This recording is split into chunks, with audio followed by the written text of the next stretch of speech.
Let's go live now to Washington and talk to Professor Michael Mann, a climatologist and geophysicist at Pennsylvania State University. Michael, thank you very much for your time. US, Russia, Saudi Arabia and Kuwait, they're the ones objecting. Why? Yeah, well, thanks for having me on.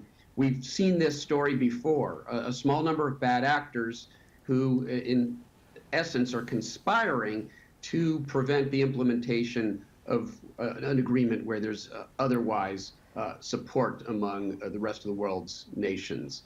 In this case, the conclusion that we need to keep warming below 1.5 degrees Celsius, and that requires substantial reductions in carbon emissions over the next 10 or 12 years. We have to bring them down by about 50% within the next 12 years if we are going to stabilize warming below that dangerous level of warming. And here you have the United States, of course, the Trump administration, which has been very cozy with fossil fuel interests. Trump had appointed the former CEO of ExxonMobil to be his Secretary of State, his first Secretary of State. So clearly, fossil fuel interests are running the Trump administration. Saudi Arabia, of course, driven by fossil fuel interests, and then Russia, which has attempted a $500 billion deal with ExxonMobil to mine the remaining oil reserves in Russia. So you have three actors conspiring, some might say colluding, to basically get in the way of this very important agreement.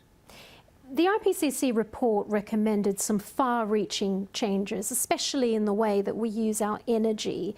It was quite profound at the time. Isn't this the report hitting up against reality? There are a couple of countries here, like Saudi Arabia and Kuwait, their entire economic model, practically, arguably, is fossil fuels.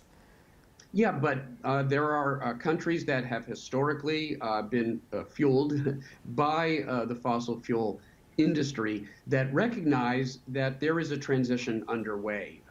We are leaving the age of fossil fuels, and those countries that get on board with the greatest economic revolution of this century, the renewable energy revolution, are the ones who are going to succeed going forward. So at this point, those countries have to decide if they're going to get on board with this transition, with this economic revolution, or if they're going to get left behind at the station. And unfortunately, a small number of countries, the Trump administration, of course, currently controlling US policy, Russia and Saudi Arabia are instead focused on their own short-term financial interests at the expense of the larger interests of this planet.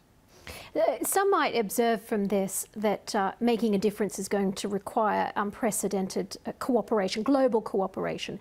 If these countries fail to accept this report at the end of this climate talk, how can these countries even be held accountable? Can anything be done? Well, the idea behind the Paris Accord was a so-called name and shame approach to exerting pressure on the various participating nations, which is to say, if you don't do your part, you'll be shunned by the world community. And that's the sort of pressure that now has to be brought to bear on the Trump administration, on Russia, and on Saudi Arabia, because they are attempting to conspire to spoil an agreement that is necessary for stabilizing warming below catastrophic levels. All right, Professor Michael Mann, a climatologist and geophysicist at Pennsylvania State University. There's still more to go with that climate conference, so we'll have to see what happens. Thank you. And we are covering the climate talks in depth on the BBC News website as well. There are updates from the talks in Poland, plus background on why they're so important for the future of the planet.